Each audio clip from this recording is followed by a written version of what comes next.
The silence of empty stands on the opening day of a World Cup is the most deafening sound for billions of fans scattered across the planet. While the world prepares for the colossal spectacle of 2026 in North America, with 48 national teams parading under the lights of ultra-technological stadiums, there is a dark and melancholic side that FIFA cameras rarely show. It is the side of the invisible nations, the sleeping giants, and the homelands that live football like a religion, but which have been condemned to watch the feast from outside the glass. Football is the universal language of hope, but for 5 specific nations, this language has an accent of frustration and a grammar of almost. We begin with the deepest paradox of modern demography, India. How is it possible that the most populous country on Earth, with 1,450,000,000 souls beating in unison, cannot muster 11 men capable of putting a leather ball into the back of the opponent's net at a world-class level? Gianni Infantino, the president of the International Federation, calls India the sleeping giant. It's a diplomatic phrase, but one that hides a cruel tactical reality. In Kolkata, the youth stadium trembles with 85,000 voices, the same voices that once applauded Pelé on his farewell tour with the Cosmos, and that saw Maradona's Argentina sweat blood to win 1-0. Cricket may be the absolute king in the hearts of Indians, but football is the forbidden lever that moves fortunes. The Indian Super League has injected millions of dollars, brought in legends like Roberto Carlos, Cannavaro, and Forlan to show the way. But local talent seems to evaporate before reaching its peak. Seeing India out of 2026 is not just a sporting loss. It's a multi-billion-dollar market that FIFA watches hungrily, while the Indian people remain orphaned of an idol who speaks the language of the stadium gods. Crossing the ocean to South America, we find the only blemish on the CONMEBOL map, Venezuela. In a continent where football is oxygen, La Vinotinto is the last unconquered frontier. All 9 other South American teams have already smelled the pitch in at least 3 World Cups, but Venezuela remains a World Cup virgin. Baseball is still the #1 sport on the streets of Caracas, but football has grown like an unstoppable ivy, climbing the walls of Venezuelan society. Under Fernando Batista, the hope for 2026 was more palpable than ever. The emergence of John Aramburu in the Spanish elite and the eternal experience of Salomão Rondon seemed the perfect ingredients for a miracle. However, fate is a sadistic screenwriter. The 6-3 defeat against Colombia and Bolivia's improbable victory against Brazil in El Alto were the nails in the coffin of Venezuelan hope. 8th place is a cursed position, a limbo where almost becomes a scar.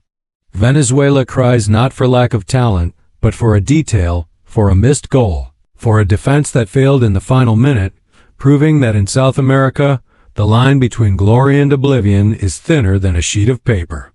But if we speak of scars, none is as deep as Zambia's. Here, the absence of 2026 is not just a technical failure, it is the echo of a tragedy that changed the course of a continent's history. Before 1994, Zambia was the greatest promise of Africa. They had humiliated Italy at the Seoul Olympics with a 4-0 victory that left the world speechless. They had Kalusha Bwalya, a genius who shone at PSV Eindhoven. But fate decided to bring down the sky upon them.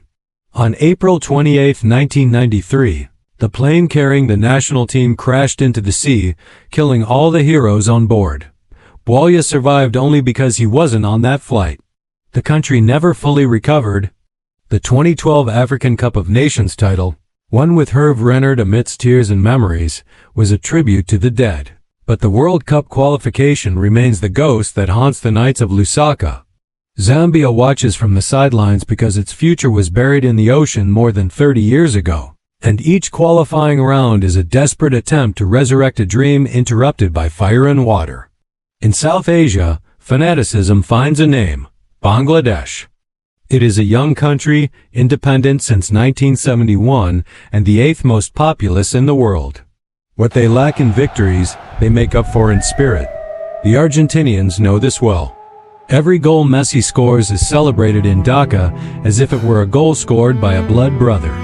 This love began in 1986 with Maradona and has never died. But the reality of the FIFA ranking is a cold shower. Only 1 point earned in 6 qualifying matches. Asian teams show that passion alone doesn't build an elite team. Bangladesh exemplifies how football is democratic in its love, but aristocratic in its competence. Billions of hearts beat for a sport that their own national team hasn't yet fully mastered.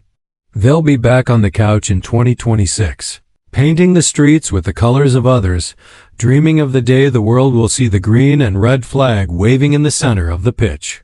Finally, we look to Kosovo, the nation born from conflict and fighting for recognition with every dribble. FIFA members only since 2016, they've come closer than anyone imagined. The playoffs were a battleground. Winning 4-3 away against Slovakia was a sign that the Balkans remain an inexhaustible source of stars. But Turkey crossed their path in Pristina, and the dream evaporated with a painful 1-0 defeat.